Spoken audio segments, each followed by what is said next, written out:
A finales de enero de 1954, Madrid amanecía fría y gris. La ciudad aún arrastraba las cicatrices de la posguerra, pero en una de sus calles más elegantes, la calle Princesa, estaba a punto de desatarse un misterio que marcaría para siempre la crónica negra de España.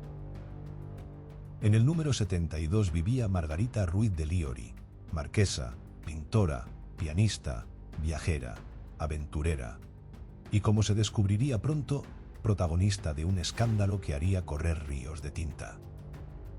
Aquella mañana la policía irrumpió en su vivienda tras la denuncia de su propio hijo. Los agentes recorrieron estancias recargadas, con muebles barrocos y animales disecados que parecían vigilar cada rincón.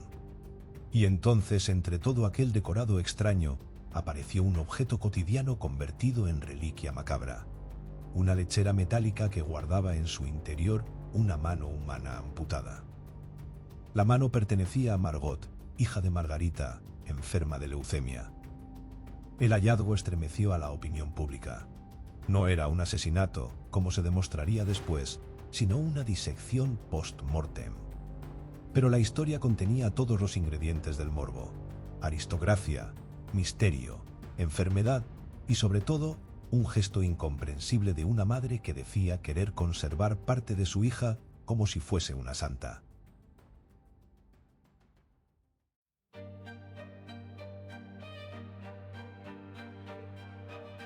El semanario El Caso, el gran referente de la prensa de sucesos en la España franquista, convirtió aquella noticia en su mejor venta.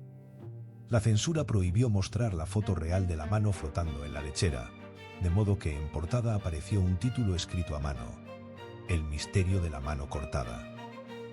Miles de ejemplares se agotaron en pocas horas, y los kiosqueros hacían negocio revendiendo números al triple de su precio. La marquesa Ruiz de Liori se convirtió desde ese momento en leyenda viva de la crónica negra, aunque lo cierto es que su vida anterior ya parecía salida de una novela.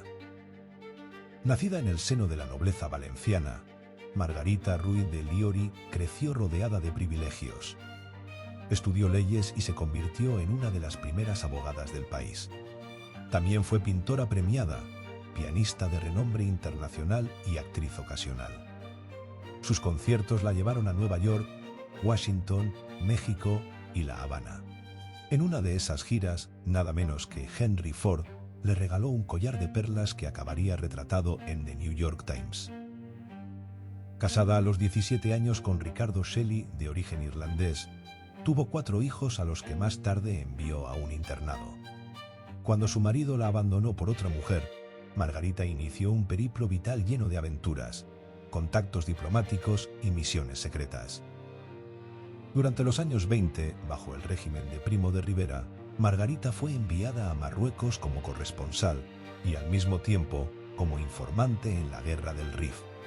Su objetivo era acercarse al líder rifeño Abdelkrim y obtener información. Allí, en mitad de un conflicto que estaba moldeando el futuro de España, sucedió un episodio clave. El joven Francisco Franco fue herido gravemente en el vientre durante una emboscada. Fue la propia Ruiz de Liori quien le practicó un torniquete improvisado, evitando su muerte. Franco nunca lo olvidaría. Como agradecimiento, la nombró capitán honorario del ejército español. Desde entonces, se decía que compartía con él la llamada baraca, esa suerte inexplicable que parecía proteger al dictador. Su labor como espía continuó durante la Guerra Civil y la Segunda Guerra Mundial, siempre en un terreno ambiguo entre el espionaje, la diplomacia y la aventura personal. Algunos historiadores la vinculan al llamado Círculo 30, un grupo considerado precursor del actual Servicio Secreto Español.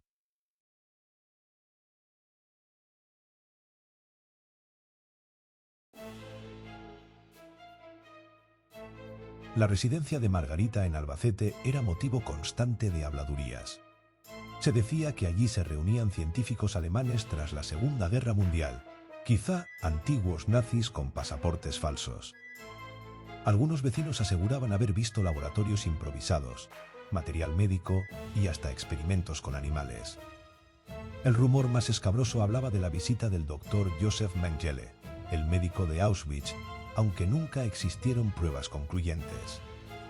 Lo cierto es que, real o no, estas historias contribuyeron a envolver a la marquesa en un aura de misterio, a medio camino entre la intriga internacional y el ocultismo. Cuando la policía halló la mano de Margot, también encontraron mechones de pelo y globos oculares guardados en frascos. Margarita explicó que lo hacía movida por una fe particular. Veía en su hija virtudes de santa y quería conservar partes de su cuerpo como reliquias.